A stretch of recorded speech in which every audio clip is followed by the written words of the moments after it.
6 Scary Stories, with an introduction by Stephen King.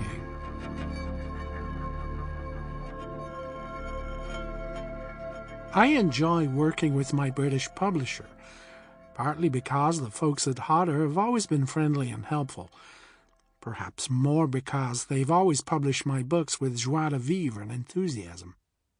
They're also promotional wizards. For the current book, they've invented an amusing little grid game, sort of like Battleship, where participants can win prizes for picking the right square. So, when my editor, Philippa Pride, said Hodder wanted to have a short story competition to promote the Bazaar of Bad Dreams, I agreed to pick a winner. Entrants were encouraged to write something scary, based on a few lines I wrote in the introduction to Bazaar. There is something to be said for a shorter, more intense experience. It can be invigorating, sometimes even shocking, like a waltz with a stranger you'll never see again, or a kiss in the dark. A quick, unsettling encounter, in other words. I'll admit that I had my reservations. I have judged similar competitions in the past and found the quality of the entries to be, shall we say, lacking.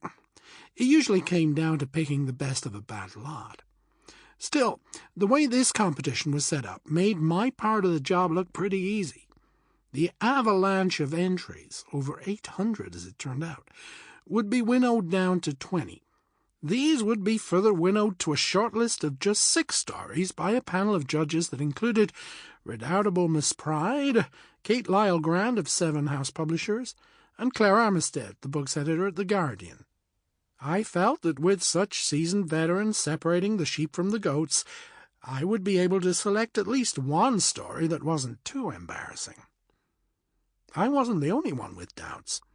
In her piece for The Guardian, Ms. Armistead wrote, "I have to admit that the prospect of ploughing through dozens of wannabe carries and second-rate shinings seemed like the roundabout route to misery." This, dear listener, is known as British humour. But she went on to say, "It turned out to be a far more interesting task than I had expected, demonstrating that there are plenty of talented storytellers out there."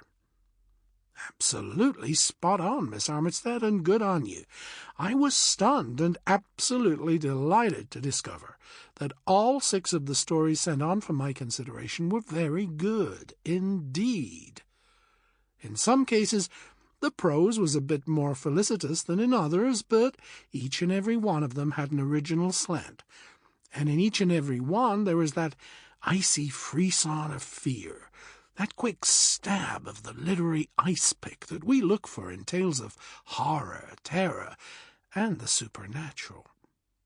Also, this is important because scary stories are extremely delicate. Each of the writers had internalized the most important rule when it comes to inducing unease. Never tell too much. The monster is always scarier when it is still under the child's bed. The intruder is more frightening when he, or it, is still a shadow on the wall, or a breathing presence behind the door. After a lot of brow-furrowed cogitation and a great deal of shuffling the order of the stories around, I picked a winner, the extraordinarily atmospheric Wild Swimming by Elodie Harper. That might have been the end, but I was unsatisfied because the other 5 were all terrific and of publishable quality. I suggested that it would be a treat for the writers, not to mention a gift for potential readers and listeners, if these stories could be published together. Phil Pride agreed, along with my friend Rich Chismer at Cemetery Dance, and the slim but powerful volume, or e-book, or audiobook that you have is the result.